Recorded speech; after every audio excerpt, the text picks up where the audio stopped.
بسم اللہ الرحمن الرحیم۔ اس سے پہلی ویڈیو میں حضرت آدم علیہ السلام کی تخلیق پر فرشتوں نے اعتراضات کیے تھے، اس کے جوابات کے بارے میں بات ہوئی تھی۔ آج انشاءاللہ فرشتوں کو سجدہ کرنے کے حکم اور شیطان کے مردود ہونے کے بارے میں انشاءاللہ گفتگو کریں گے۔ قرآن کریم میں ہے کہ اور جس وقت حکم دیا ہم نے فرشتوں کو اور جنوں کو، جیسے کہ بعض روایت میں حضرت ابن عباس رضی اللہ تعالیٰ عنہ سے منقول ہے، اگر ان سب کو یہ حکم دیا گیا کہ سجدے میں گر جاؤ آدم کے سامنے، تو سب سجدے میں گر پڑے سوائے ابلیس کے۔ اس نے کہنا نہ مانا، غرور میں آ گیا اور کافروں میں سے ہو گیا۔ جب آدم علیہ السلام کی فضیلت فرشتوں میں ظاہر ہو چکی اور دلائل سے یہ بات بھی ثابت ہو چکی کہ صلاحیت اور خلافت کے لیے جن علوم کی ضرورت ہے وہ آدم علیہ السلام میں سب جامع ہے، اور ملائکہ کو ان میں سے بعض علوم حاصل ہیں اور جنوں کو تو بہت ہی کم ان علوم میں سے حصہ ملا ہے، جیسے کہ اوپر تفصیل سے بات ہم آپ کو کر چکے ہیں۔ اس حیثیت سے خاص سے ملائکہ اور جن یہ دونوں گروہ ہر دونوں گروہ کو یہ حضرت آدم علیہ السلام جامع ہیں، ان کا شرف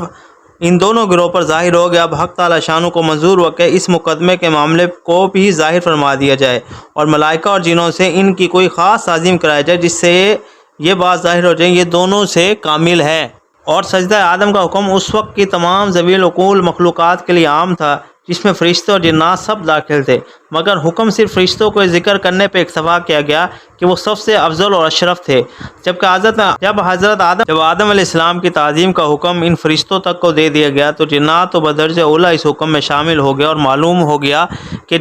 فرشتوں کو جب افضل ہو گیا ان کو حکم دے کر جنات تو ان سے ادنا ہیں، ان کو تو اس میں آٹومیٹک ہی خود بخود ہی شامل ہو گئے۔ اور اس آیت میں فرشتوں کو حکم دیا کہ آدم علیہ السلام کو سجدہ کریں۔ سورہ یوسف میں حضرت یوسف علیہ السلام کے والدین اور بھائیوں کو مصر پہنچنے کے بعد حضرت یوسف علیہ السلام کو سجدہ کرنا مذکور ہے۔ یہ تو ظاہر ہے کہ سجدہ عبادت کے لیے نہیں ہو سکتا، کیونکہ غیر اللہ کی عبادت شرک اور کفر ہے، جس میں یہ احتمال ہو ہی نہیں سکتا کہ کسی وقت کی شریعت میں یہ جائز ہو سکے۔ اس کے سوا کوئی احتمال نہیں کہ قدیم انبیاء کے زمانے میں سجدے کا وہی درجے کا حکم ہوگا بھی وہی درجہ ہوگا جو ہمارے زمانے میں سلام اور مصافحہ اور معانقہ اور دست بوسی یا تعظیم کے لیے کھڑے ہو جانے کا ہے۔ امام جساس رحمۃ اللہ علیہ نے احکام القرآن میں یہی فرمایا ہے کہ انبیاء سابقین کی شریعت میں بڑوں کی تعظیم اور تحیہ کے لیے سجدہ مباح تھا۔ شریعت محمدیہ میں یہ منسوخ ہو گیا اور بڑوں کی تعظیم کے لیے صرف سلام اور مصافحہ کی اجازت دی گئی ہے۔ رکوع، سجدہ، بحیت نماز ہاتھ باندھ کے کھڑے ہونا ناجائز قرار دیا گیا ہے۔ حضرت ابن عباس رضی اللہ تعالیٰ عنہ فرمایا کہ گانے اور مضامین اور لہو و لعب کی آوازیں یہی شیطان کی آواز ہے جس سے وہ لوگ کو حق سے روکتے ہیں۔ اس سے معلوم ہوا کہ مزامیر، موسیقی اور گانا بجانا حرام ہے۔ ابلیس نے حضرت آدم علیہ السلام کو سجدہ نہ کرنے کے وقت دو باتیں کہی تھیں۔ اول یہ کہ آدم علیہ السلام مٹی سے پیدا کیے گئے ہیں اور میں آگ کی مخلوق ہوں، آپ نے مٹی کو آگ پر فوقیت کیوں دی اور فضیلت کیوں دی؟ یہ سوال امر الہی کے مقابلے میں حکم کی حکمت معلوم کرنے سے متعلق تھا،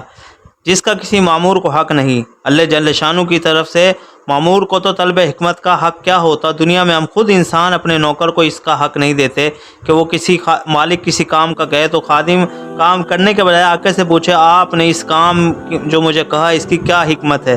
اس لیے اس کا یہ سوال ناقابل جواب قرار دے کر یہاں اس کا جواب نہیں دیا گیا۔ اس کے علاوہ جواب ظاہر یہی ہے کہ کسی چیز کو کسی دوسری چیز پہ فوقیت دینے کا حق اسی ذات کو ہے جس نے اس کو پیدا کیا اور اس کو پالا ہے،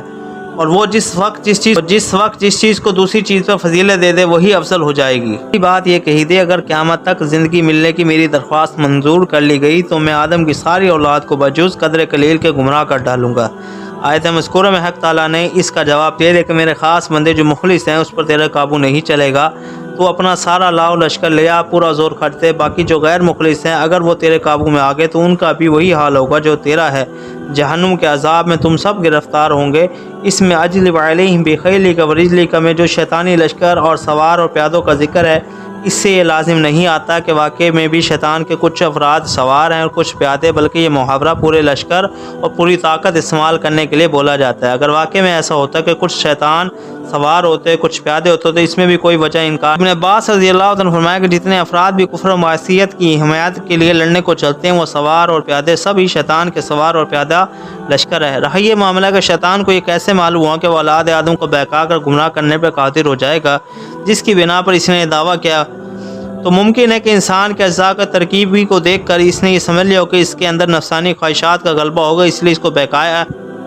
بات قابل غور ہے کہ ابلیس علم و معرفت میں یہ مقام رکھتا تھا، اس کو طاؤس الملائکہ کہا جاتا تھا۔ پھر اس سے ایک ایسے حرکت صادر ہوئی، بعض علماء نے فرمایا کہ اس کے تکبر کے سبب سے اللہ تعالیٰ نے اپنی دی ہوئی معرفت اور علم فہم اور دولت سلب کر لی، اس لیے ایسی جہالت کا کام کر بیٹھا۔ بعض نے فرمایا حب جاہ اور خود پسندی نے حقیقت شناسی کے باوجود اس بلا میں مبتلا کر دیا۔ تفسیر روح المعانی میں اس کی جگہ ایک شعر نقل کیا جس کا حاصل یہ ہے کہ بعض اوقات کسی گناہ کے وبال سے حق کی تائید انسان کا ساتھ چھوڑ دیتی ہے تو اس کی ہر کوشش اور عمل اس کو گمراہی کی طرف ہی دھکیلتا ہے۔ جب آدم اسلام کی فضیلت و خلاف ورزی کے لیے صلاحیت فرشتوں پر واضح کر دی گئی، انہوں نے تسلیم کر لیا اور ابلیس نے اپنے تکبر اور معارضے کی وجہ سے کافر ہو کر نکال دیا گیا، تو حضرت آدم السلام کو اور ان کی زوجہ حوا علیہ السلام کو یہ حکم ملا دونوں جنت میں رہو، اس کی نعمتوں سے فائدہ اٹھاؤ، مگر ایک معین درخت کے لیے ہدایت کی کہ اس کے پاس نہ جانا، یعنی اس کے کھانے سے مکمل پرہیز کرنا۔ شیطان جو آدم علیہ السلام کی وجہ سے مردود ہوا ہے وہ کھار کھائے ہوا تھا، اس نے کس طرح موقع پا کر اور مسئلے بتا کر ان دونوں کو اس طرح کے کھانے پر آمادہ کر دیا۔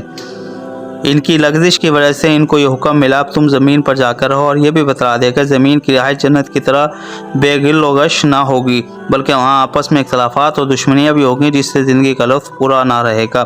وَقُلْنَا يَا آدَمُ اسْكُنْ أَنْتَ وَزَوْجُكَ الْجَنَّةَ، اور ہم نے کہا اے آدم تم ٹھہرو اور تمہاری زوجہ جنت میں۔ یہ واقعہ حضرت آدم السلام کی تخلیق اور ملائکہ کے سجدے کے بعد کا ہے۔ بعض حضرات نے اس سے یہ نتیجہ نکالا ہے کہ یہ تخلیق اور سجدے کا واقعہ جنت سے باہر کہیں ہوا ہے، اس کے بعد جنت میں داخل کیا گیا، لیکن ان الفاظ میں یہ مفہوم یقینی نہیں، بلکہ یہ بھی ہو سکتا ہے کہ تخلیق بھی جنت میں ہوئی اور سجدے کا واقعہ بھی جنت میں پیش آیا، مگر اس وقت تک کوئی فیصلہ ان کے متعلق نہیں سنایا گیا تھا کہ آپ کا مسکن و مستقر کہاں ہوگا۔